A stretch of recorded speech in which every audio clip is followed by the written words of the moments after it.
दी कटी पतंग है, ममता दी पूरा आसमान है।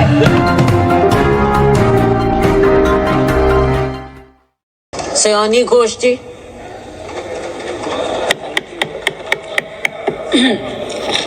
Namaskar, madam. I thank you and my leader, Mamata Banerjee, for giving me an opportunity to speak today. And after 22 months of demanding, protesting, criticizing, shouting, the government is finally compelled to discuss Manipur and under what circumstance, when democracy is officially dead in a state of this largest democracy. They are forced to debate on Manipur today because President's rule has been imposed in the state of Manipur. Madam, Manipur के मुद्दे पर पिछले 22 महीनों में विपक्ष ने लगातार सवाल उठाए। कभी चर्चा ना होने पर हमने वॉकआउट किया, तो कभी मकर द्वार पे धरना दिया।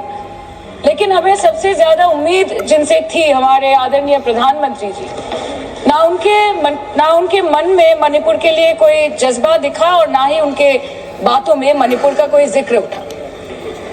600 दिनों से ऊपर चल रही एथनिक वायलेंस मैडम, 240 से ऊपर मणिपुर के भाई और बहनों की मौत, 1500 से ज्यादा जख्मी लोग, more than 5,600 arms, 6.5 lakhs rounds of ammunition looted from police armories, करीबन 68,000 इंटरनल डिस्प्लेसमेंट, 13,000 से ज्यादा स्ट्रक्चरल डैमेज, कई लापता लोगों की डायरी, लगातार दहशत की खबरें। फिर भी सरकार ने अपनी चुप्पी मणिपुर पर नहीं तोड़ी।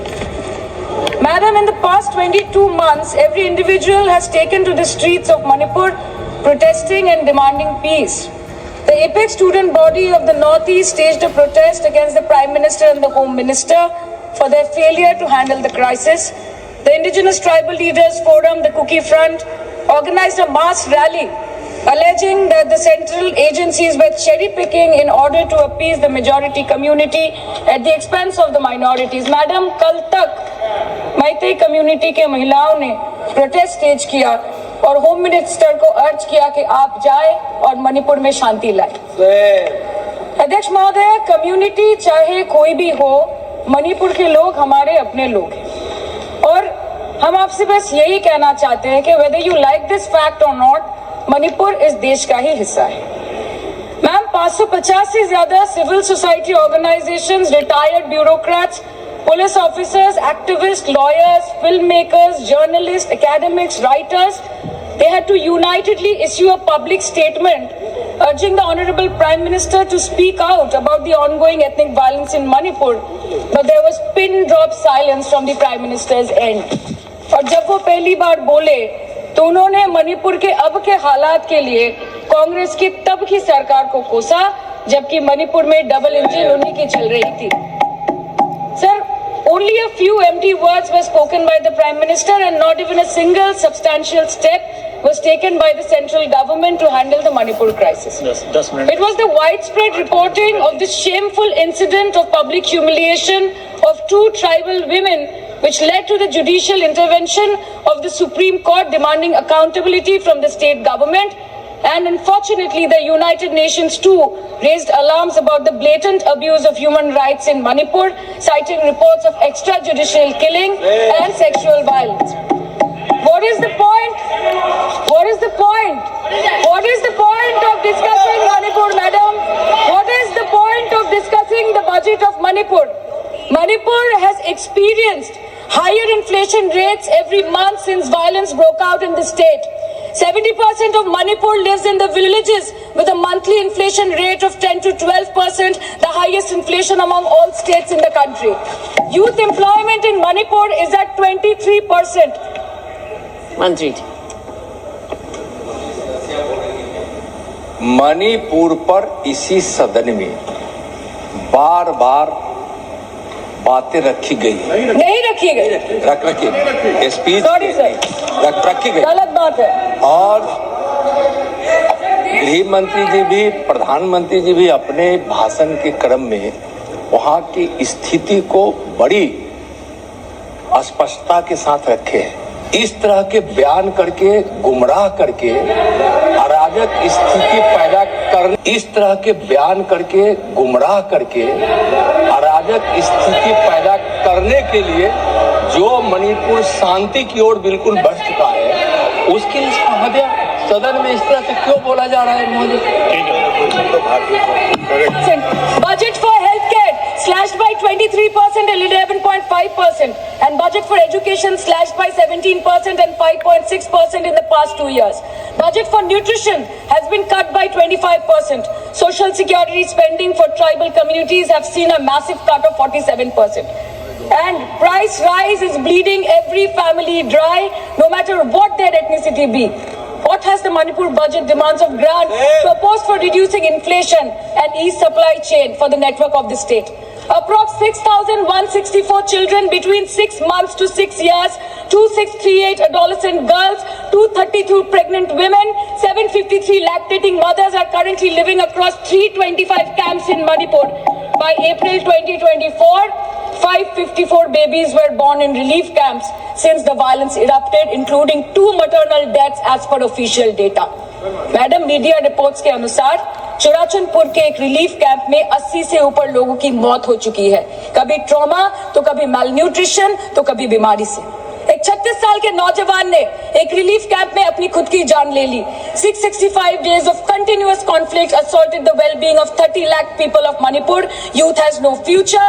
Women and children are cramped in the relief camps. Elderly says that they have no hope for the future. आज बंगाल में एक मच्छर भी मरता है तो बीजेपी वाले वहां पे प्रेसिडेंट्स रूल बोल के चिल्लाते हैं, लेकिन जब तक आपके डबल इंजन राज्य में आपके ही मुख्यमंत्री ने इस्तीफा नहीं दिया, तब तक आपको ख्याल नहीं आया कि जिंदगी धूप तुम घना साया। Madam, my humble question is, if president's rule was the solution, why was it not imposed months ago, when people were continuously dying and houses were set ablaze? After allowing Manipur to burn for months, today you are here with a bouquet of rosy promises. Please remember, madam, please remember, madam please remember कि फिर नहीं rule जो है 66, 67 and 68 president rule जिसकी ये बात कर रही हैं वो आइडेंटिकल बिल है जो कि इस हाउस के पास है। प्रेसिडेंट रूल पर डिस्कशन होने वाला है, इसीलिए इनको फाइनेंस बिल पर केवल फाइनेंस की बात करनी है। नो प्रेसिडेंट रूल पर बात होनी है। वो बिल यहाँ है, वो बिल यहाँ है। Madam, after allowing Manipur to burn for months, today you are here offering bouquet of rosy promises. Please remember, फिर नहीं बसते वो दिल जो एक बार उजड़ जाते हैं गालिब, कब्र कितनी भी सजाओ कोई जिंदा नहीं होता। Please remember this. Madam, this was imposed not to restore peace, but to salvage the BJP's political reputation after months of inaction. This is the truth. This is the truth. प्रधानमंत्री जी ने 2022 जनवरी के बाद मणिपुर में अपने कदम नहीं रखे, लेकिन इस बीच 40 बार इंटरनेशनल और 244 बार डोमेस्टिक ट्रिप्स लगाए। Amit Shah ji, honourable home minister, सिर्फ 2 बार गए। माननीय प्रतिरक्षा मंत्री 1 बार गए। माननीय वित्त मंत्री और पार्टी प्रेसिडेंट तो गए ही नहीं। There's a saying called narrow fiddle while Rome burned, अर्थात आग लगी बस्ती में, साहब अपनी मस्ती में। मैडम, सिर्फ एक ही बात बोलनी है कि पापा दूसरे देश की वॉर रुकवा सकते हैं, but why was not a second given to comfort the people of Manipur? As per madam, या सदन please don't take it personally, sir. पर खड़ा होकर बोलने का नहीं है, और उनको पता नहीं है कि जब गृह मंत्री जी वहां गए वैसे क्षेत्रों में गए, प्रधानमंत्री जी के निर्देश का पालन करने के लिए गए, और ऐसे क्षेत्रों में जहां इन लोग कभी जाने का हिम्मत नहीं किया। और वही धरती गवाह है, जब वहां इन लोगों के राज्य में जब वहां हिंसा भड़की थी, 10,000 से ज्यादा लोग मारे गए थे। क्या यहाँ सदन को क्यों गुमराह किया जा रहा है? और बजट पर the Home Affairs was said that the ministry will talk to both the groups so as to bridge the ethnic divide at the earliest, पर उस ब्रिज का टेंडर अभी तक पास नहीं हुआ। The bridge has not yet been constructed.